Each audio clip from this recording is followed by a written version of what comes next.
Hello, hello, hello, and croeso. Welcome to the Starlit Stories podcast. It is me, Stella Marie, and I am so excited because I have just come back from my first ever co-hosted retreat with a dear sister Emma and her husband Gareth upon the sacred land of Coed Hills in South Wales, not far from the ancient Celtic Druid University. We gathered a load of musicians, bards, poets, performers, dancers and facilitators of the sacred ways and ritual and ceremony at Awen Calls. So we have got a gathering called Awen Calls, and this last weekend was the sprout, like the first little sprout of the seedling we'd planted.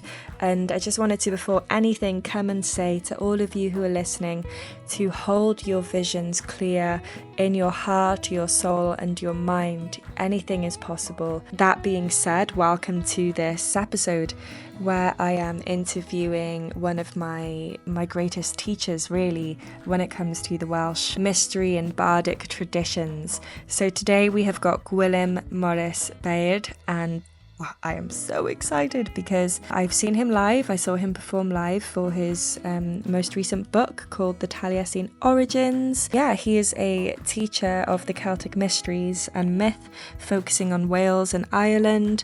But first and foremost, Gwilym is an artist and musician whose passion lies in the native spiritual traditions of his ancestral homeland of Cymru, Wales, which is where I'm from too, looking towards the Bardic craft and the Talisein mythologies.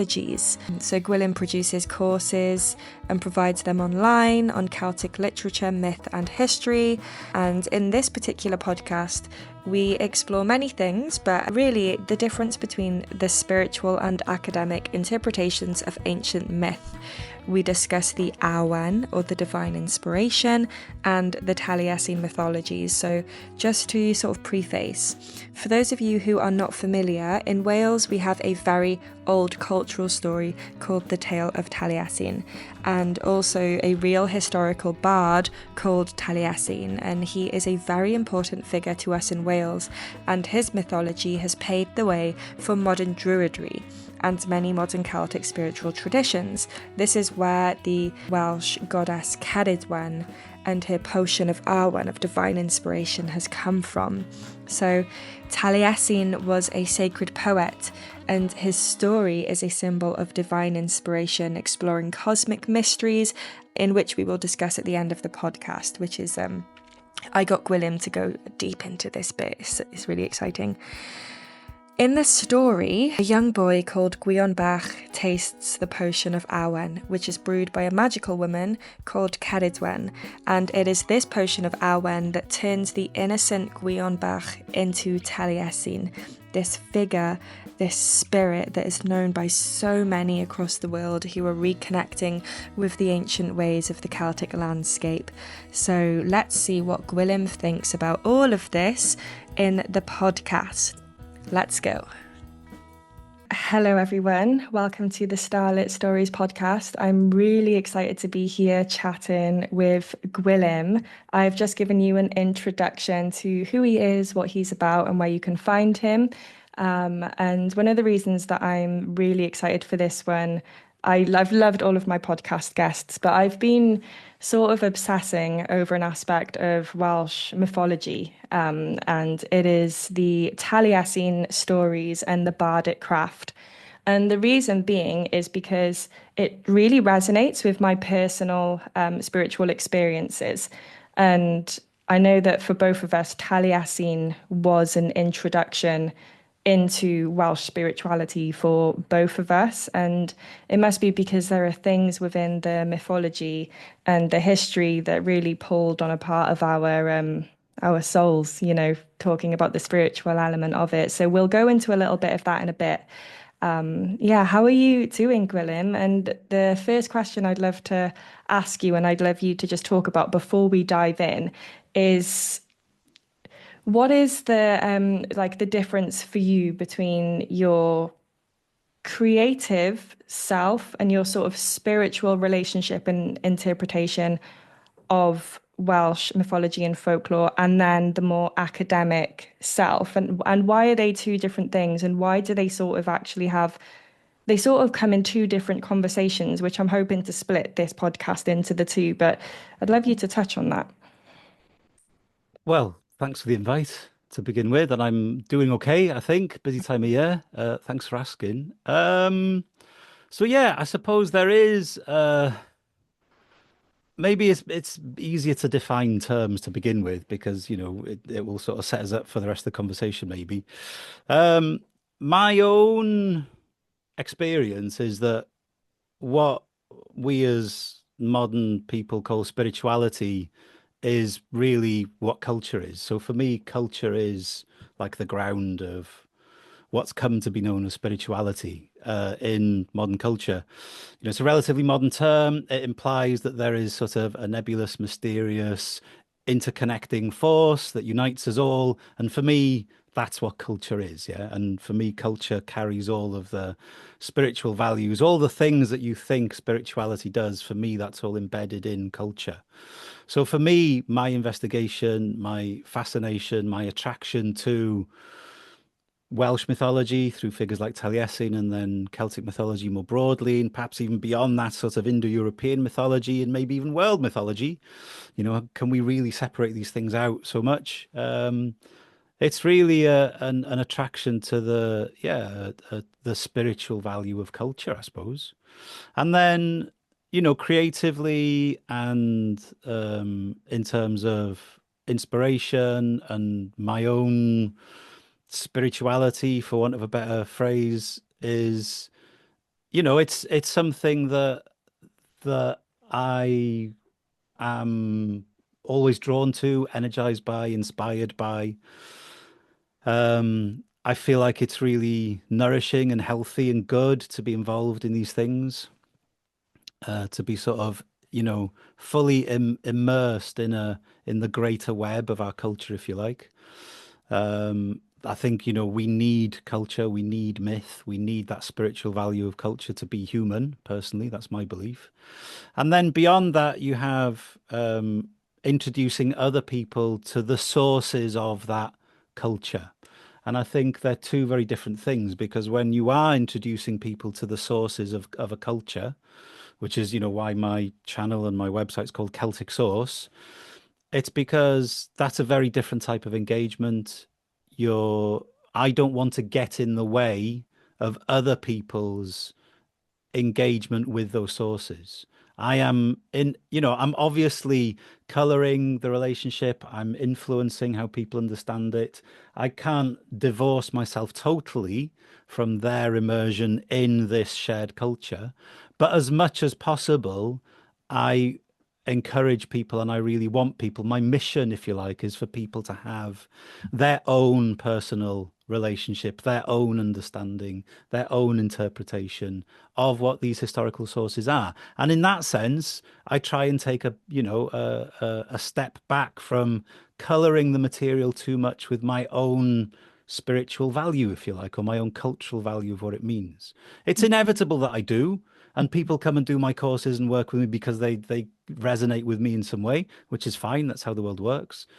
But I think most people who've worked with me for a long time will appreciate that, on the courses in particular, we're always sort of not deconstructing necessarily in a fully philosophical sense, but we're kind of taking ideas apart and we're seeing how they land with individuals and with people personally, as opposed to saying this is what it means, this is what the answer is, this is what the symbolism stands for, and creating this sort of rigid dogma Mm. around something which I'm just not interested in. I don't think that's where culture breathes or where culture comes alive, really. There needs to be some kind of freedom and some liberty on the individual's part to be able to engage as they want to.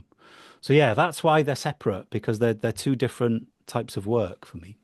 Yeah, yeah, totally. So I work online doing some workshops and classes, and they're it's all based around my relationship with with Awen, and because it's a workshop. It's like a spiritually embodied, engaging workshop. But I always begin with the history from what I know, and I'm sharing that it is my personal approach to working with this mythology. And it was when you actually said that maybe in a YouTube video or a podcast or something, but you were like, we need to actually start working with this on a very personal level. Especially if we're seeing it as a spiritual exploration, because spiritual explorations are inherently deeply personal. And even if we were to go back, pre-Christian, to when the various bards and the people were talking of this Arwen, this source of divine inspiration is what we sort of know it as today.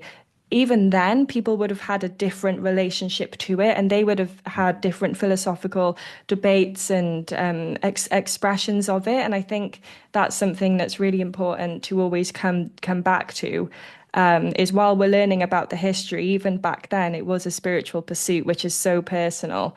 And it was when you'd shared that I think it was like you sort of told people in a podcast or something, and you were like, you go and figure out what this means for you. How does it make you feel? And then reflect then on the history, which is exactly what I've done. I know people who have felt a lot of what felt the Arwen, felt the stories through working just with the land and never even looking at the history or the academia, and then coming Hmm. with very similar threads. I'm meeting a lot of people at the moment who are feeling the same sort of thing, regardless of whether they know with the mind anything at Hmm. all. So yeah, I would love to ask you a little bit more then about the archetype of Taliesin, and who he is to you. So I have done your course on your website, your online course called Taliesin. I've read some of your book, Taliesin Origins. And I do highly recommend anyone that's here to, if you really want to dive into the history of the tale of Taliesin, who he was as a mythical figure and also who he was as a real person, definitely do Gwilym's course. But I'd love to know, like, what is this archetype sort of to you in your life? Yeah, Hmm. yeah. Um, well, I just want to sort of respond to what you were alluding to in your sort of earlier comment there, which is that, um, personal engagement with some type of spiritual value is actually intensely Welsh. Um, Welsh nonconformist Methodism, for all of its conservatism and for all the ways it was dogmatic and skewed towards a particular type of society, Welsh nonconformist Methodism was effectively saying, no, we need to build a personal relationship with the Bible and with God. And it's up to us as individuals to educate ourselves, to understand these things for ourselves so that we have this personal relationship with, in the Christian sense, spirit. So it's like as Welsh people, we've been doing this for a very, very long time, which is focusing on how we engage personally with these greater ideas and realities. And I Mm. suppose, to connect that to, my own history with this stuff, that's basically it. It's it's growing up in a modern culture where the sort of traditional types of religious life, if you like, or religious culture are what I would say sort of stultified or sort of crystallized and fragile and kind of gradually falling apart. Christianity's gone through a massive transformation as society's modernized. And that's, I'm not here criticizing the essence of Christianity. Like, I think Jesus was onto something personally, like, peace and love, it's all good. Um, but the way that Christianity becomes such a dominant force in our culture starts to break apart in many ways. And in that sense, I was never drawn to or felt a part of chapel culture. That I was never really felt part of that Welsh nonconformist culture. It all felt very what's the word? Boring, I suppose, to me. Maybe that's a bit arrogant, but I was a kid, I was like a teenager and a young man. And I was like, I don't find any of this interesting whatsoever. It's all very top down. It's all coming from a very dominant position Mm. because it comes through school, and it's like my school was great in lots of ways and terrible in others, like everybody's experiences, I'm sure. Some amazing teachers who were nonconformist Methodists, and some other teachers who were total assholes who were also nonconformist Methodists. So a mixed bag, but in that setting, I suppose like everybody, I was searching for some type of connection to something meaningful. And I've always been a very creative person. Um, and I love to sing, and there were aspects of Welsh culture which I really loved. Choir singing, we had an amazing choir teacher, for example. That's where I felt a lot of the soul of my culture was in the singing that we did. We had an amazing school choir, and adjacent to that, the older I got and the more I got into sort of philosophy and ideas of anthropology and religion and religious studies, sort of my late teens and early 20s, I was in a kind of a situation where I was thinking about these things and realizing that what attracted me to my culture was the music and the poetry. And one of the very first bits of poetry I got immersed in for I can't even remember how it happened. But it was one of the versions of the legendary poems with these sort of the animal transformation sequences. And I remember it very clearly of being, oh, that's like really, that's amazing. That's like, wow, animal transformation. That's something that brings me out of myself, if you like. Mm. And from then on, it was just like, when I left school after doing my A levels, and I spent a year in university, and it was just a total mess. I'd never meant to go to university as an 18-year-old, obviously. And one of the very first proper books I bought was just Caer Taliesin, which is the poetry of the historical Taliesin.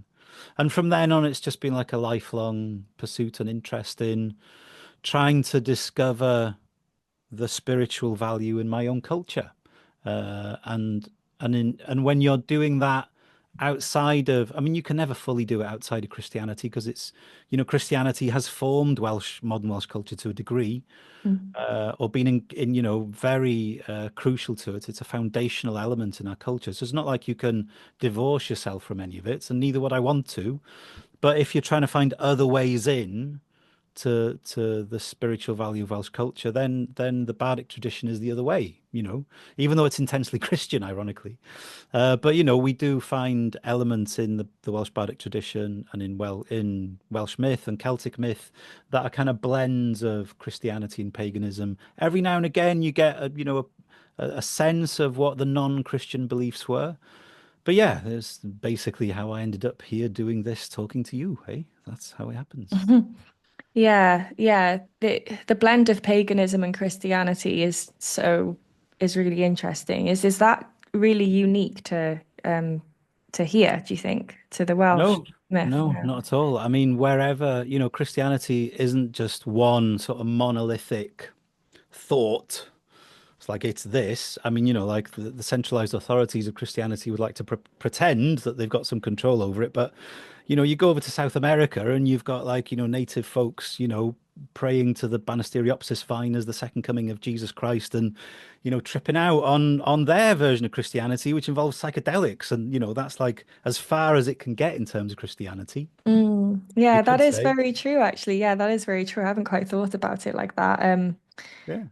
Yeah, yeah. So with the sort of historical timeline, this is something that when I was trying to wrap my head around looking into Welsh and Brythonic spiritual history was the historical timeline, like the sort of the need to understand when things happened to Mhm. understand the cultural context of what the specific idea meant to the people, and how it's evolved over time. So that goes for everything in Welsh spirituality, really, whether we're looking at what Awen meant to the pre-Christian people, to then the bards in the medieval period, to then us today, whether we're looking at our relationship to, say, the spirits of the land, whatever it might be, because there's such a sort of jump between Mm. the medieval period and the modern Druid revival, history is like understanding how it all works is quite an important element, which again I'd say definitely go and look into your work or do a little bit of a history lesson aside. But there are strong themes that existed back then, thousands of years ago, that still exist today. And that is like for me, it is sort of a song or a song from the land itself. And we get this in animistic cultures all over the world, that there is this underlying spirit, there is this underlying like presence of creativity that's there regardless of us being there. And then when us as humans interact with the land, which is sort of what the culture is really, isn't it? Is the relationship between us and the cosmos and the land and the Mhm. seasons. There seems to be a very particular essence here in Wales, and I'm not quite sure how to describe it as a whole, but Well, what I you and the rest of us, eh? yeah, but it's got so much to do with like sound and language and creativity and creative expression. So whether we're like you mentioned over in America with the Native Americans, I know that they've got in the Shabibo tribe. They work with the plant medicine and they have sounds and like what we might call mantra.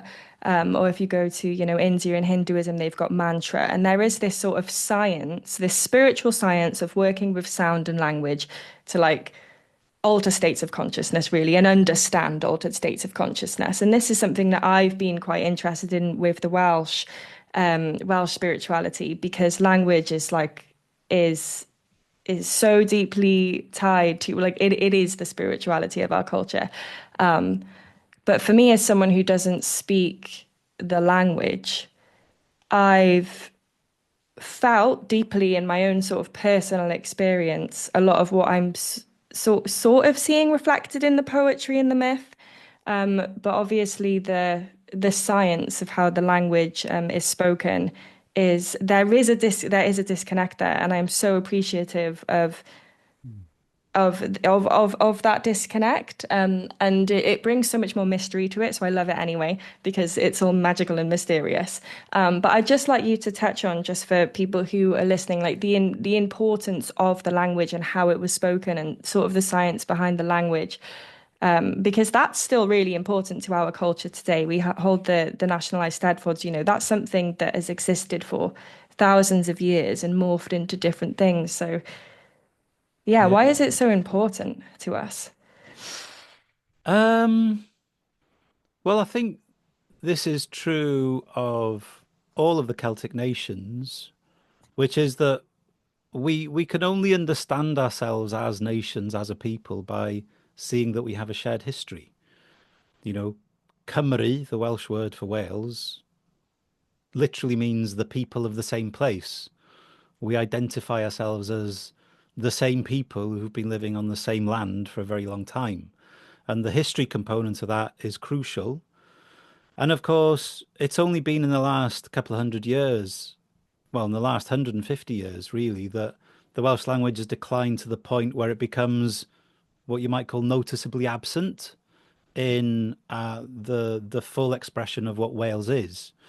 So, Wales as a modern phenomena, it's not just a language. It includes people like you. It includes loads of people in my family and loads of people that I've grown up with who either have a little bit of Welsh or have no Welsh at all in terms of language, but they're still Welsh, yeah. So we still know that the concept of Wales exists and is viable without the language component. But if the language component totally disappears, then a crucial facet of our history disappears with it. So what the language, the function of the language for me in Wales, and I would say, if I can speak on behalf of other folks, particularly in Ireland and Scotland and Brittany and even Cornwall and the Isle of Man these days, then what the presence of the living language does is it keeps the our history very present. It transcends time for us to a degree, yeah. I mean, if we can think of that in inspired magical senses of, well, wow, time is collapsing each time we use elements of our history and bring them into the present, yeah. We make the past present for ourselves. And that there's something not just inspiring and creative in that, but absolutely crucial to how we understand ourselves as an identity, as an ethnicity, if you like, that we are Welsh because of this. And the minute we lose the language component, the more difficult it becomes, or the less rooted the broader English language culture becomes. So it's not that you can't have Wales that doesn't speak Welsh. Of course we can. Like most folks in living in Wales don't speak Welsh. But if you lose the language component, there's the easy access to history is lost, if you like. The past suddenly becomes a little bit more difficult to access. Now, part of that is very philosophical and academic, and you could say that there are other elements within the Welsh psyche which perform a similar function, and the landscape is another one. Yeah, so like the language, the landscape becomes a repository and a reservoir and a source for our history, Mm. stuff that happened. And not just like the cold history of the archaeological record, but the living history of, myths and historical figures and the more sort of subtle animistic element of the land where it is itself a personality in our imaginations, yeah, something that creative folks are, forever coming into contact with in Welsh poetry and English poetry from Wales. So we know that both of those elements have they're like cornerstones of what it means to be Welsh. You don't have to have both of them, but I think you need at least one of them. It's great if you've got both. If you haven't, then at least have one and be clear on your relationship to that one. And of course, the landscape is that for many people, for sure. Mm. Yeah, yeah, I've got the landscape. I've got that bit. Yeah, yeah, and that's all you need, yeah, in lots of ways. I mean, it'd be Mm, great if we could all speak Welsh. Don't get me wrong, like mm, I'll bang the drum for learning Welsh, but essentially that one component of the land I think, is as crucial as the language for sure. mm. Yeah, yeah, they're deeply intertwined. Like for me, I put a lot of pressure on myself to become fluent at Welsh when I first had the sort of realization that it's actually really important. But since then, I've been feeling more drawn to understand what certain words mean and how certain words have a different relationship to the person of that culture depending on the language. So like Cynefin, for example, it's if you look at the English translation, it's habitat. But if the Welsh understanding is it's like your habitat, it's a much more personal relationship to where you're from. And I was thinking about that word a lot. And I drove around the Pontypridd Valley. I was coming down a hill and it just hit me, and I really felt it. And just for me, working with the words that I feel drawn to and understanding that feeling of that relationship between land and place has really helped me.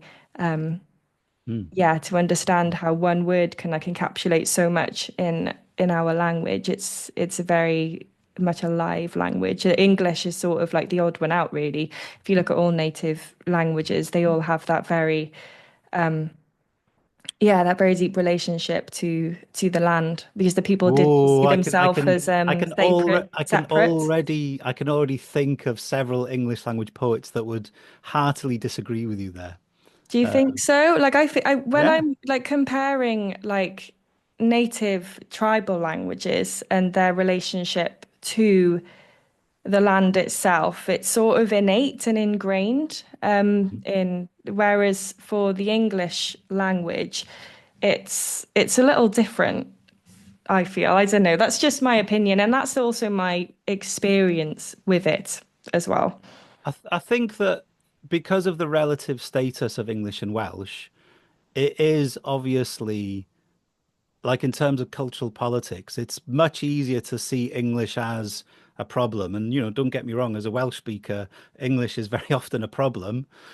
But also, people's ability to connect to a spiritual value in their culture isn't limited by their language, basically. I mean, language is one way in, but there's loads of ways in.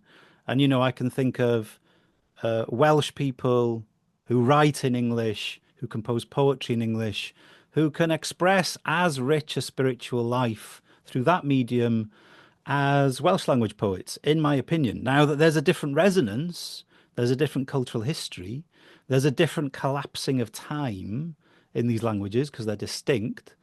But I think that, you know, we shouldn't overplay the sort of the power of language to shape reality. It certainly does, but like living in both and having, access to both, in my experience, it doesn't limit people to a spiritual value at all, and in that sense, I'm like, I'm a fan of the Welsh language. I am Welsh. I wouldn't exist if there wasn't Welsh.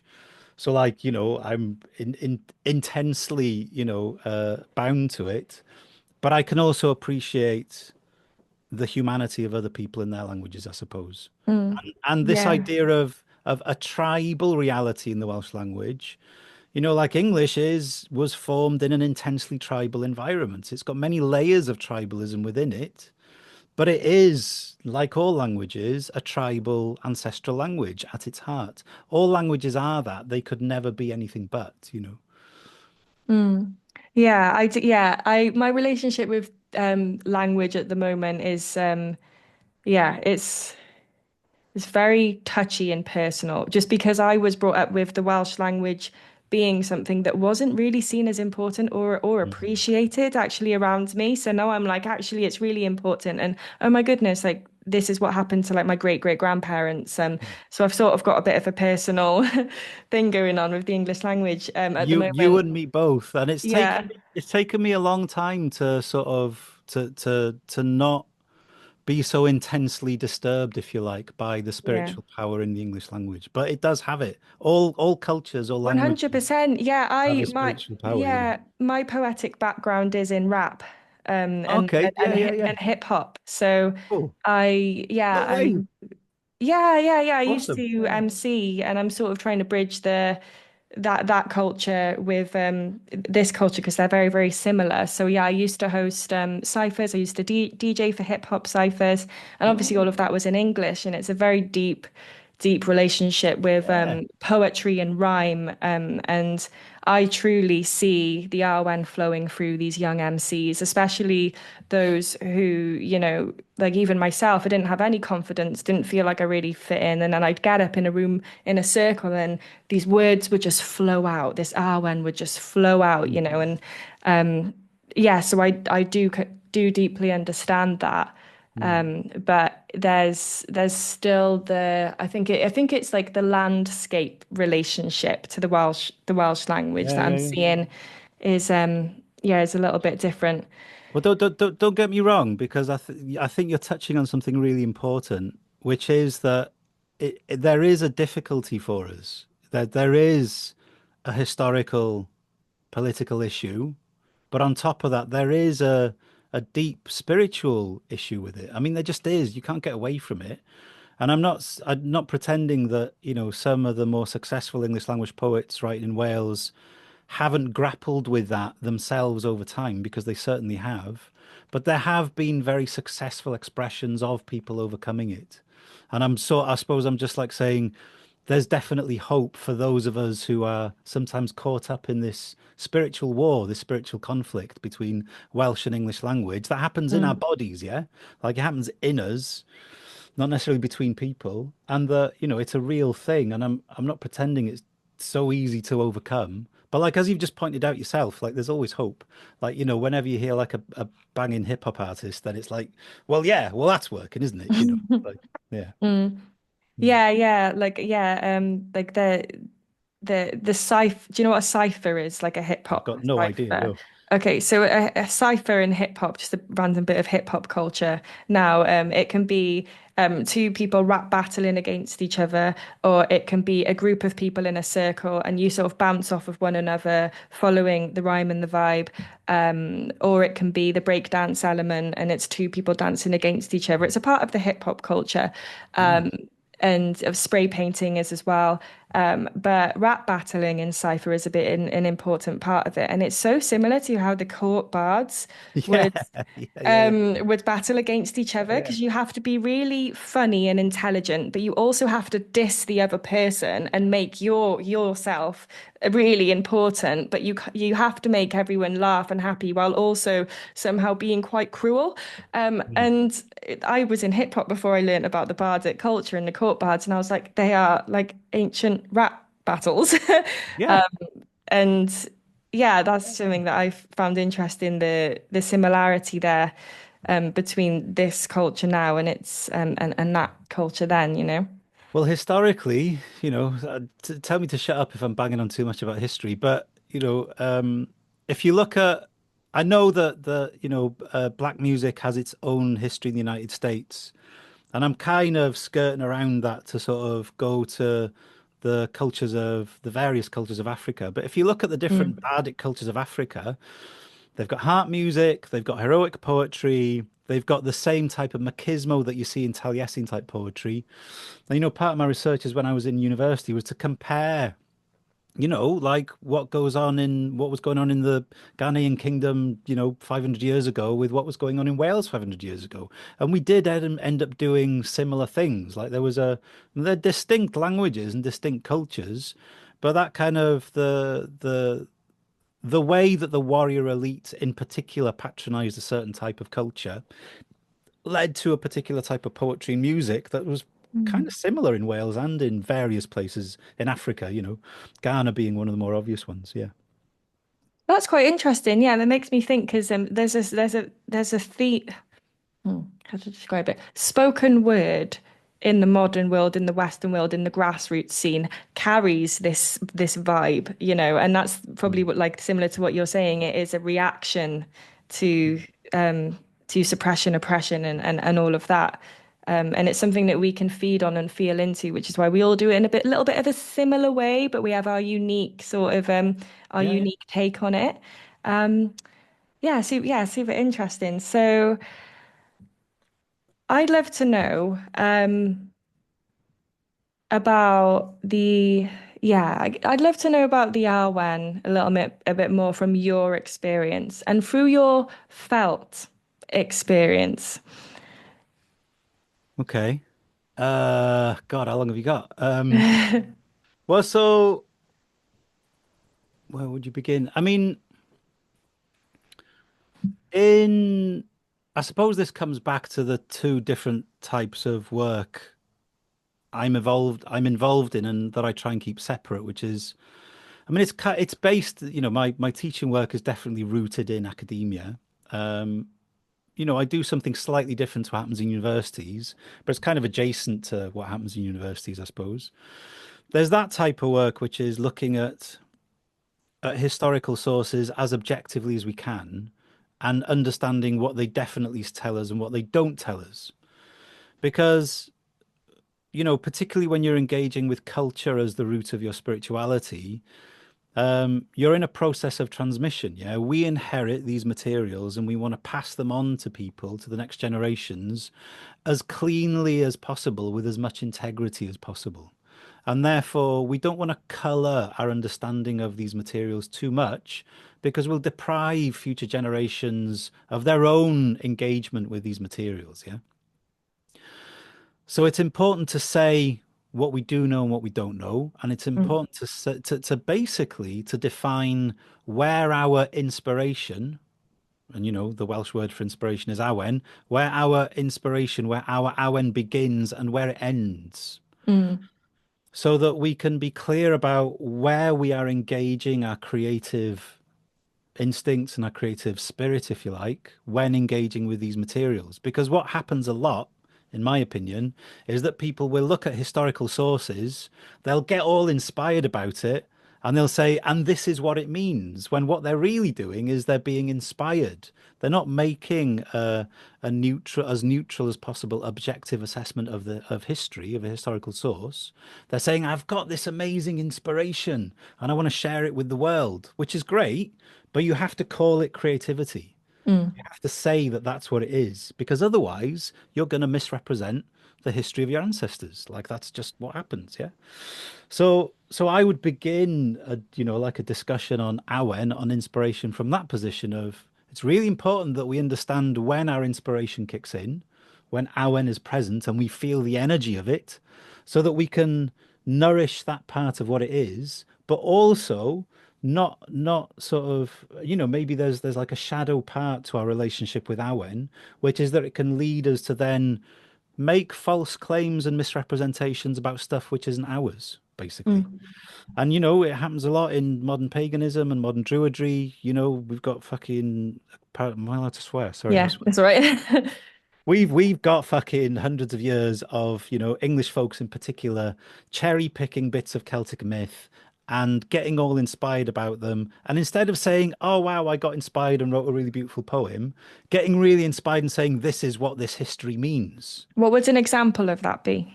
Well, the best example is Robert Graves. Robert Graves and the White Goddess.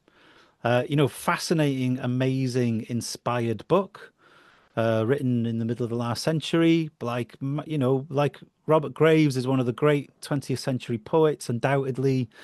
A brilliant, inspired mind, a great soul. Like he's got a big spiritual presence in English language poetry. Writes, gets massively inspired by Irish and Welsh myths. Writes a book called The White Goddess, basically misrepresenting the Irish and the Welsh traditions Mm. and just making up a load of stuff about it, which isn't true.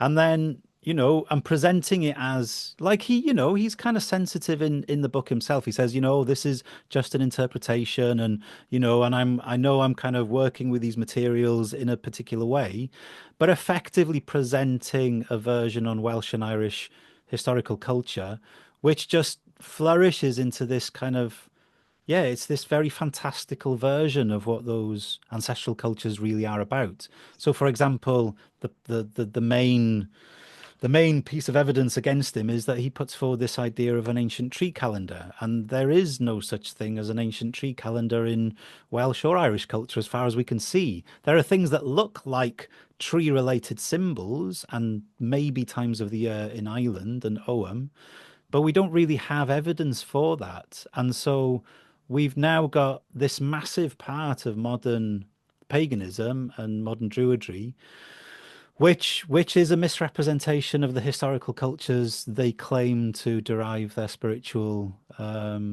essence from, and it makes the work of people like me all the more difficult. And Mm. I mean, it kind of is what it is. It's not the end of the world. Like, there's worse things that happen at sea, as they say.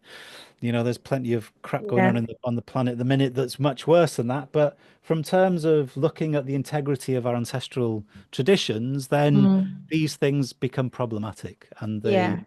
it's not that they're not inspired and engaging. I'm not saying he should never have done it, but he needed to be much clearer about what it was that he was doing. He needed to separate Awen and say this is my divine inspiration. This is the energy of my engagement with this culture, but that doesn't mean that this is presenting a historical reality. Like, Mm. so that for me is a crucial understanding of what Awen is and what it isn't. It is a powerful force in our lives. It is something I aim to foster and nourish and work with and be alive to. And like I consult a lot with creative people. I work with creative people a lot.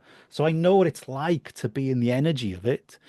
But I'm also aware as someone who's trying to take care of a historical culture and pass it Mm. on that it's got its place and we need to be careful about how it influences our engagement with the past for sure. Mm. Yeah, yeah, like I was saying before, what Awen meant to the people even changed through the the religious evolution on the land as well. Um, so in terms of like what like because when I think about what is our I've got my own experience, and then outside of my own experience, the first thing I go to is the Tale of Taliesin. I think, okay, so if I was going to try and describe Awen, I can't, because it's a feeling, it's a deep spiritual feeling. And I think something with Mhm. this as well is because it is a spiritual and mystical feeling. It really can't be described with words very well, to start off with.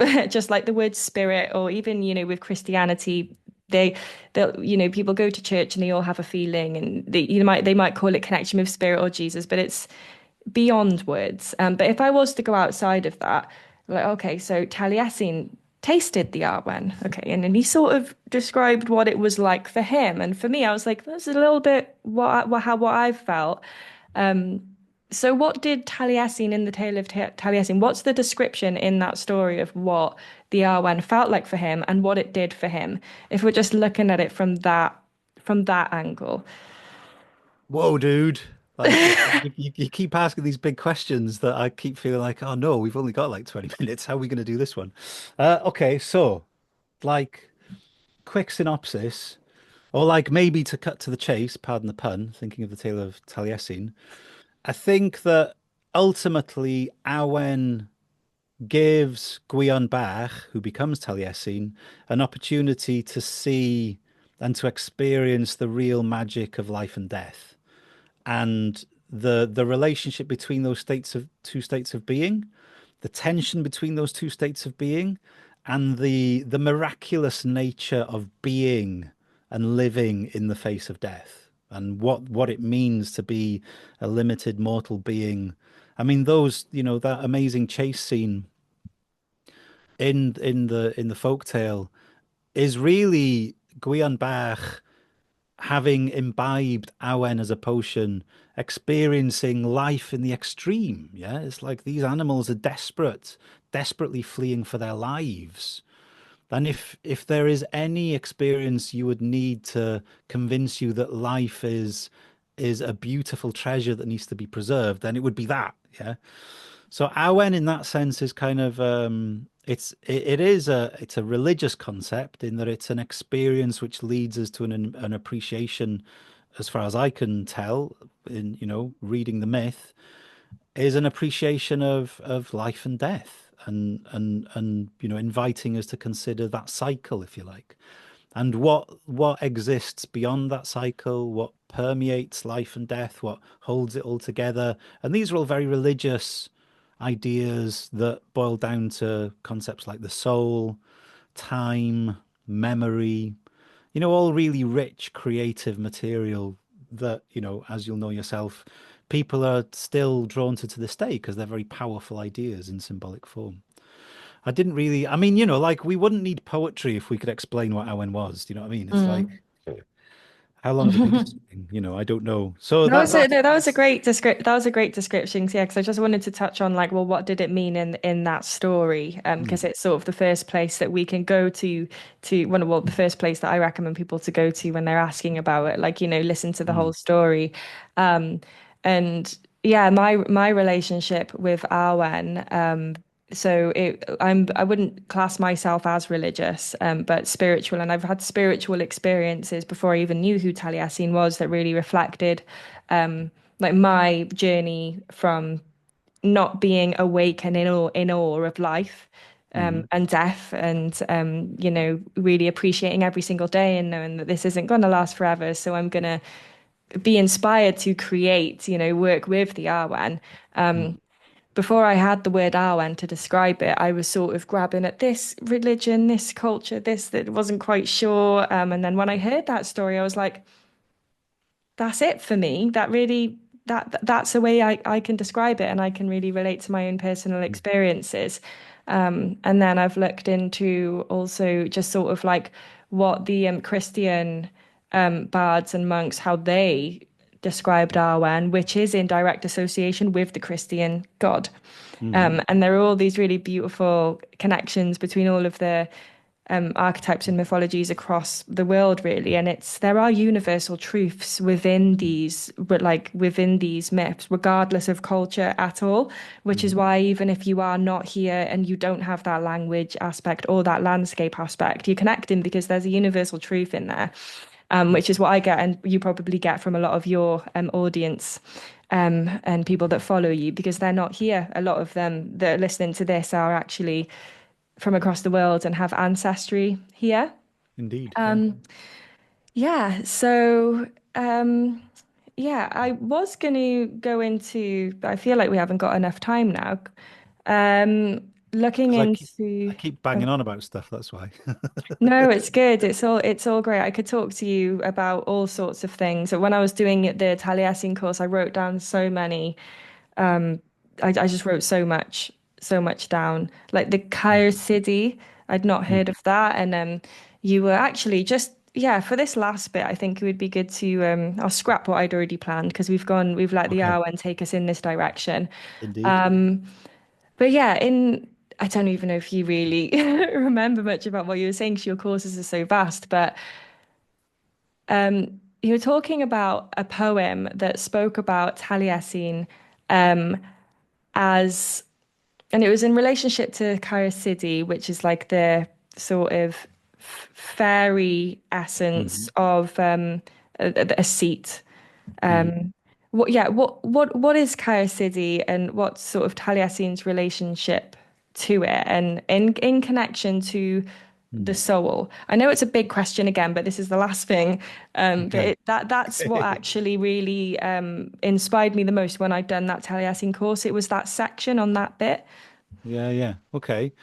So very briefly, so Caer is the Welsh word for fortress, and Sidi appears to be borrowing from the Irish she, and the she as in the Neolithic chambered cairns. The fairy mound is what we're really talking about.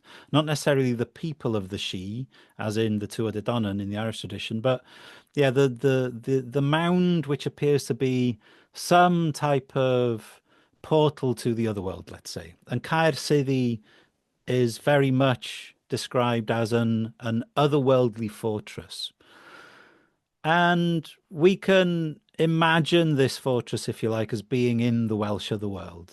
I mean, we've got a few references to Caer Sidi being in Anofn, the Welsh otherworld, or perhaps even another name for Anofn.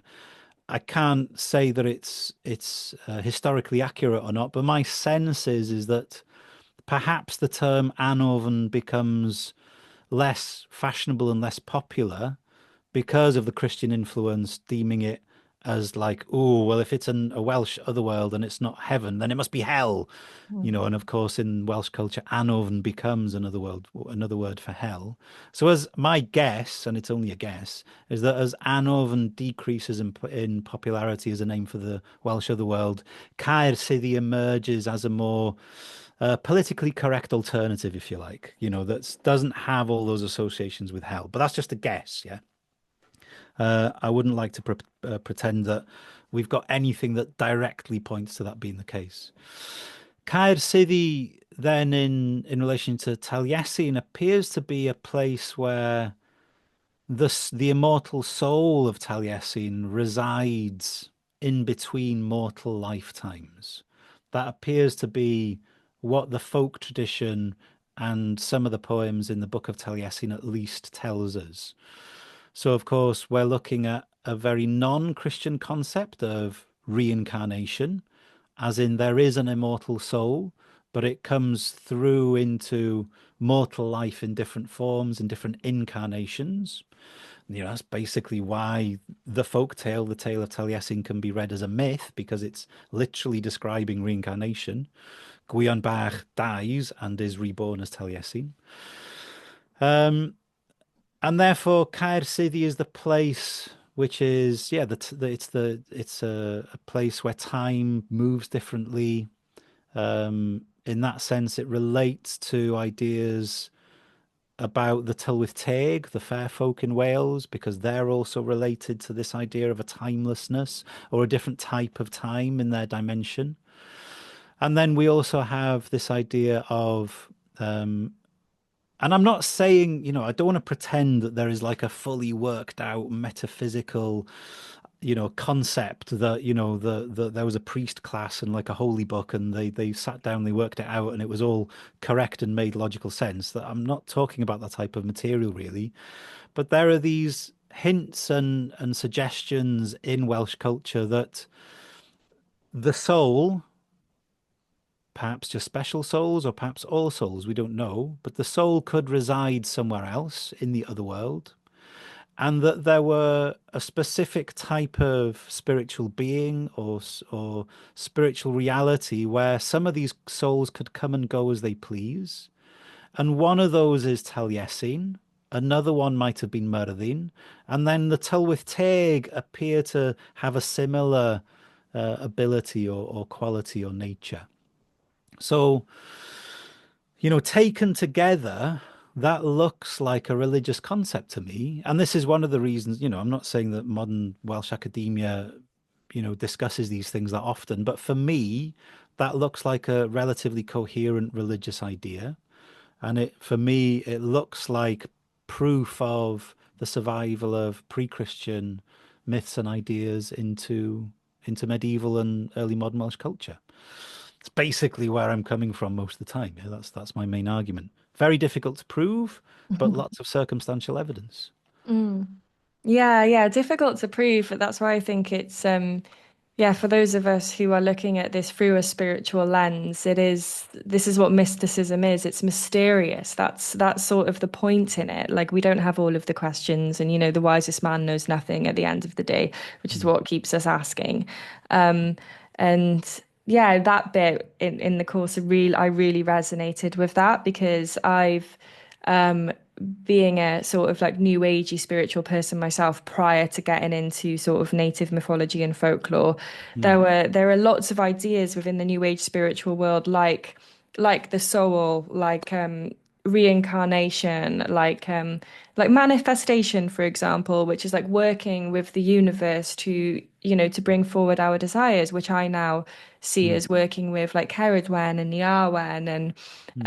um so it's that segment really inspired me because it really reflected a lot of yeah, and a lot of course like Hindu perspectives on life with like the reincarnation and whatnot, and the deep mythology and the stories and the characters and the figures that describe the soul's story of reincarnation and the evolution of the soul. It was really nice finding it in this native mythology in this Welsh yeah, Yeah. in this Welsh perspective, and I feel that that's what a lot of my audience really like as well is the universal sort of archetypal aspect, a lot of these things, which and the personal aspect, which removes the need for logic, and they are separate conversations. But in this instance of looking at a history that is so fragmented, they do need to come together sometimes, especially when you're Yeah. trying to teach like me and you are. Like, for if it's just Mm, something you're doing personally, it's a bit different, but we're trying to share it with the world in the best way that we can because we're being asked to. yeah, yeah, So yeah. yeah, this has been a really wonderful conversation, and it didn't quite go down the route that I wanted it to go down a few weeks ago when I was emailing you. But last night I had a massive rush of really get into the Arwen and what this Mm, means for you, especially for people who are in the sort of new age world and they're wanting something a bit more closer to mm. home to connect with. So yeah, thank you so much, Gwilym. If you wanted to just share anything that you're sort of doing this year that people that you'd want to pinpoint people to. Well, we're doing a lot. So the Celtic Myths program runs most of the year, apart from summertime when we should all be out in the fields having fun. But I mean, what's coming up? We're just finishing a course on the symbols of the Picts, and we're going to be starting a course on the Mabinogi in the coming weeks. We're going to do a full course on the four branches of the Mabinogi. And that's, after Taliesin, the four branches of the Mabinogi is it's kind of the next leg of the journey, if you like. I like to begin with Taliesin and get people grounded in the Welsh Bardic tradition because it's within that tradition that something like the four branches of the Mabinogi evolved. And so, attuning ourselves to sort of the Taliesin imagination, if you like, and the mythical, symbolic quality of Taliesin, I think is a good sort of grounding in moving on to something like the Four Branches because you need a bit of history, you need a bit of a flavour of the Welsh Bardic tradition to sort of grasp how these symbolic narratives, how these myths operate. Yeah. They're not necessarily explicitly religious myths in the full-blown sense of a religious myth, but they have very similar qualities and flavors, if you like. Yeah. So we're going to do the Mabinogi, and you're all very welcome to come along. Well, it'll be great fun. They're always good fun, these courses. I keep coming back to them. I promised myself I wouldn't teach another Mabinogi course because I did it for so long, but people keep wanting it. So hey, let's do it, eh? Yeah. Nice. Yeah, you got to give them what they want. Okay, so thank you everyone for listening. And yeah, head over to Gwilym's website if you're interested in some of the courses. And I'll see you next time. Bye. Diolch yn fawr. Ta-ra.